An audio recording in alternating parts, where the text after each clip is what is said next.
Hi friends. ఈ channel name అర్ధలక్ష.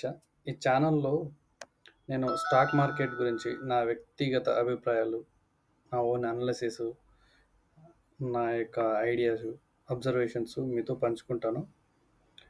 నేను ఎవరికీ గైడ్ చేయడం కోసం కాదు, కేవలం నా ఒపీనియన్ మాత్రమే చెప్తానండి. మీ అబ్జర్వేషన్ మీరే అబ్జర్వేషన్ చేసి, అనలైజ్ చేసి సరైనదనిపిస్తే మీరే ఫాలో అవ్వచ్చు. మీరు ఫాలో అవుతారని నమ్మకం అయితే ఉంది. ఇండివిజువల్‌గా స్టాక్ రిలేటెడ్ నా ఒపీనియను మీతో షేర్ చేస్తాను. అండ్ నేను మీ దగ్గర నుంచి కామెంట్స్ కూడా ఎక్స్‌పెక్ట్ చేస్తున్నాను. ఇందులో నేనేం షేర్ చేస్తానంటే, నేనెక్కడ ఎంటర్ అవుతున్నాను, నా స్టాప్ లాస్ ఏంటి, నా టార్గెట్ ఏంటి, ఇవన్నీ నా సొంత అనాలిసిస్ ఆధారంగా ఉంటాయి. అన్నిటికి మించి స్టాక్ మార్కెట్‌లో ప్రతి నిర్ణయం మీరే తీసుకోవాలి.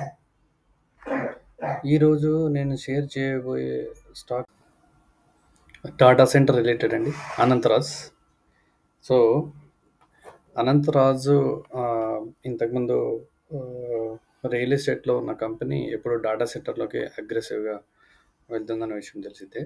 సో, ఇందులో ఇప్పుడు ట్రేడ్ అవుతుంది 583. యాక్చువల్‌గా ఒక 1 వీక్ బ్యాకే మీతో షేర్ చేసుకుందాం అనుకున్నాను. వీడియో రికార్డ్ చేయడము కొద్దిగా లేట్ అయిందండి. నిన్ననే 12% ఆల్రెడీ అప్‌సైడ్ మూవ్‌మెంట్ ఇచ్చేసింది. సో, అది ముందే షేర్ చేసి ఉంటే మీరు కూడా ప్రాఫిట్ గెయిన్ అయ్యేటోళ్ళేమో.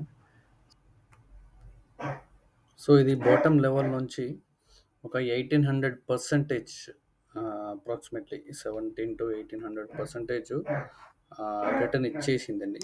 రిటర్న్ ఇచ్చిన తర్వాత అక్కడ సెల్లింగ్ ప్యాటర్న్ ఫామ్ అయ్యి మళ్ళీ డౌన్ సైడ్ ఒక 40% కరెక్ట్ అయింది. అటువంటి స్టాక్ ఇది. సో, నాకైతే ఇంకా చాలా నమ్మకం ఉందండి ఈ స్టాక్ మీద. ఫ్రమ్ 548 నుంచి నేను ఎక్స్పెక్ట్ చేస్తున్నాను టార్గెట్ అప్ టు 800 వరకు. సో, స్టాప్ లాస్ కింద మెన్షన్ చేస్తున్నాను, కానీ అది స్టాప్ లాస్ నేనైతే ఎగ్జిట్ అవ్వను. నెక్స్ట్ ₹18 స్టాక్ ఒకటి ఉందండి. అది కూడా అనాలిసిస్ చేసి పెడతాను. అండ్ ఇది నా ఫస్ట్ వీడియో. వాయిస్ ఎలా వస్తుందో అండ్ ఏదైనా కరెక్షన్ ఉందా వీడియోలో, కానీ ఏదైనా కరెక్షన్ ఉంటే ప్లీజ్ నా కామెంట్లో చెప్పండి. నేను తప్పకుండా దాన్ని కరెక్షన్ చేసుకుంటాను. థ్యాంక్ యూ సో మచ్ అండి.